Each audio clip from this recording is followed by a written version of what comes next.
ನಾನು ಯಾರು? ಒಮ್ಮೆ ನಾನು ಕೆಲಸ, ಹಣ, ಹೆಸರು, ವೇಗ ಇವೆಲ್ಲವನ್ನೂ ಹಿಂಬಾಲಿಸಿದೆ.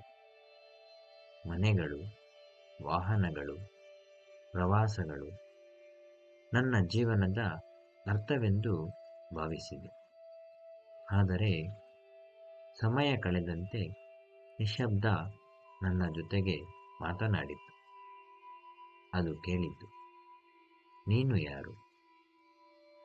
ನಾನು ಅರಿತುಕೊಂಡೆ, ನಾನು ನನ್ನ ಕೆಲಸವಲ್ಲ, ನನ್ನ ಸಂಪತ್ತಲ್ಲ, ನನ್ನ ಸಾಧನೆಗಳಲ್ಲ.